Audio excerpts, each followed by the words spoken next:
കണ്ണൂർ കായലോട് സദാചാര ഗുണ്ടകൾ പരസ്യവിചാരണ നടത്തിയതിന് പിന്നാലെ ജീവനൊടുക്കിയ റസീനെ മരിച്ചിട്ടും വേട്ടയാടുകയാണ് ചിലർ. കേസ് അട്ടിമറിക്കാൻ കുടുംബത്തിന് നേരെയുള്ള ഭീഷണി. യുവതിയുടെ അമ്മയെക്കൊണ്ട് സുഹൃത്തിനെതിരെ പരാതി കൊടുപ്പിക്കുന്നു.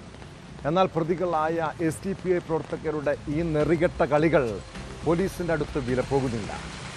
യുവതി ആത്മഹത്യ ചെയ്തതിൽ ആൺ സുഹൃത്തിന് പങ്കില്ലെന്നും അതിനാൽ അയാൾക്കെതിരെ കേസെടുക്കാനാകില്ലെന്നുമാണ് അന്വേഷണ സംഘത്തിൻ്റെ നിലപാട്. കേസിൽ കൂടുതൽ പ്രതികൾക്കായി അന്വേഷണം ഊർജിതമാക്കിയിട്ടുണ്ട്. അതിനിടെ പിണറായി പോലീസ് സ്റ്റേഷനിലേക്ക് മാർച്ച് നടത്തിയ 25ലധികം SDPI പ്രവർത്തകർക്കെതിരെ കേസെടുത്തിട്ടുണ്ട്.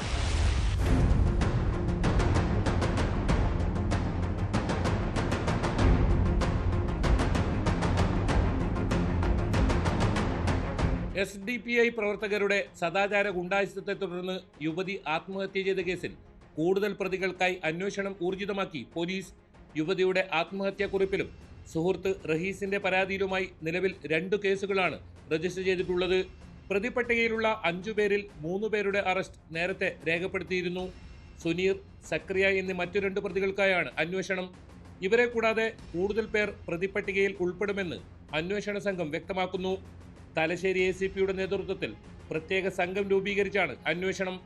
ഇതിനിടയിൽ യുവതിയുടെ ആത്മഹത്യക്ക് കാരണം ആൺ സുഹൃത്ത് റഹീസാണെന്ന് ചൂണ്ടിക്കാട്ടി മാതാവ് നൽകിയ പരാതിയിൽ കടമ്പില്ലെന്നാണ് പോലീസിന്റെ കണ്ടെത്തൽ.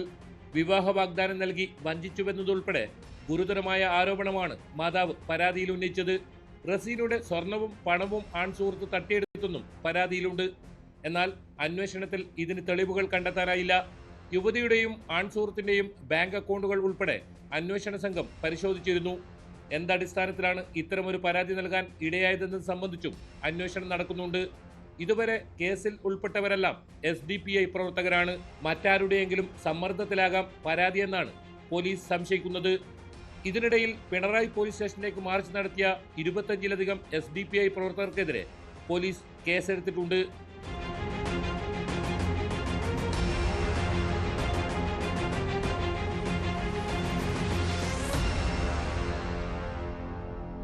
ന്യൂസ് 18 കണ്ണൂർ.